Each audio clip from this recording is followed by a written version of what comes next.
Welcome back, everybody, to the channel. It's I sound like a captain of a ship. I'm not the captain of a ship. I don't know why I'm starting my videos off like this. I don't know what's going on right now.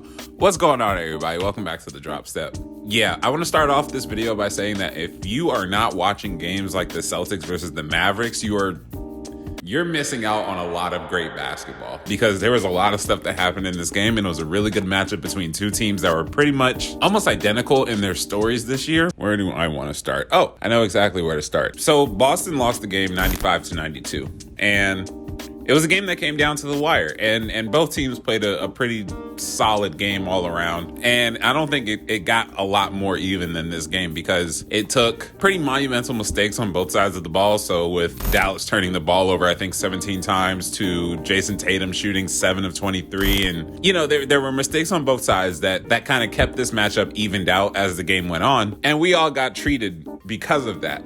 In watching this game, I realized that Boston is so switchable. That starting five of Marcus Smart, Jayson Tatum, Jaylen Brown, Robert Williams, and Al Horford, I'm scared of that five. While this game did result in an L, I think you look at that box score and you're like, Jayson Tatum makes 2 more shots.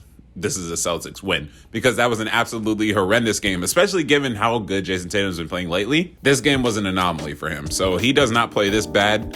Celtics walk out of here with a W, and it would have been a really good W, just as it was a good win for the Mavericks. Yeah, back to the whole switching thing. So that starting five on defense can literally guard everyone 1 through 5. I mentioned in the Spurs video that I did last week about, you know, philosophy in the coaching and the management, and how, you know, how they want their teams to look, or what type of play style that they want their teams to adopt. So teams like the Mavs, for example, have adopted Luka ball, where they run a heliocentric offense through Luka Doncic, and they surround him with pieces that best complement him. But it works for them. Cool. Boston's taken an approach of, we're going to get the most defensively capable players together, develop their offense, and put them out on the floor together and see how well they can gel.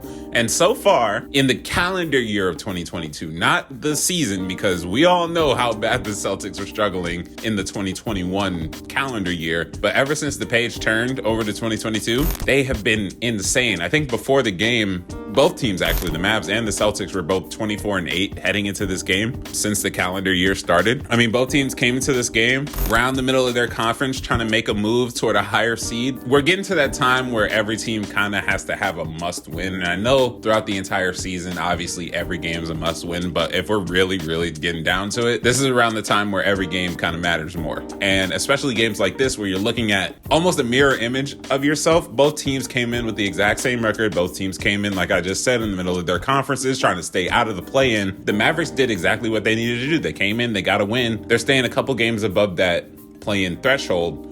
So they did what they had to do. This was a big win for them. Honestly, there's not too much I want to talk about with the Celtics, because, I mean, they went 9 for 37 from 3. So in a game where the final score ends up being 95-92, you can kind of tell what the story was already. The Celtics just happened to miss more threes. That's about it for the Celtics. I really don't have any more thoughts on them. Moving over to the Mavericks. I think I started becoming more of a fan of the Mavericks when they switched from pure Luka ball to actually incorporating the pieces around him. So while Luka does get a lot of usage, I think he's pretty sure he's still top 3 in usage rate. The offense now includes more ball movement and more people making moves with the ball, more people getting involved with the ball, making sure that ball is not always in Luka's hands. So that involves getting Jalen Brunson more touches and making sure he can run the offense when Luka's not on the floor. That involves a game where, like today, where Dorian Finney-Smith finishes with 19 points. It sometimes involves a game where, you know, Dwight Powell might not get as many lobs because Luka might not have the ball like that, even though he did finish with 8 assists. But regardless, those 8 assists were spread out now. It wasn't just a Luka pick and roll, throw the lob up to the big man and run the offense through that. It was more of a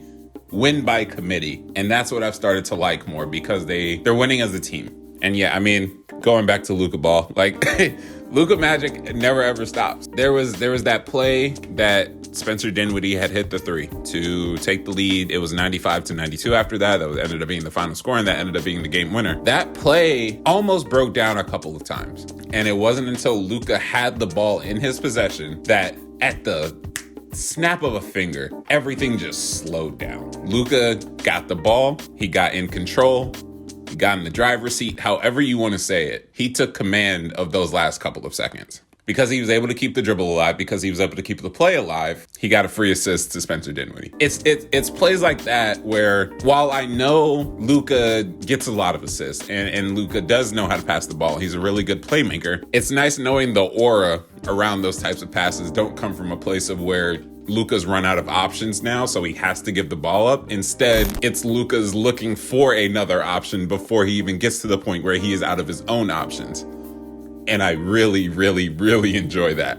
On the flip side of it all, I think an issue with the Mavericks still is the whole positive thing is that it's win by committee. The negative thing is also it's kind of win by committee. So you're relying on players that are not as good as Luka Doncic to kind of fill that void, because we saw with this game that the Celtics were trapping, right? They were putting extra pressure on Luka.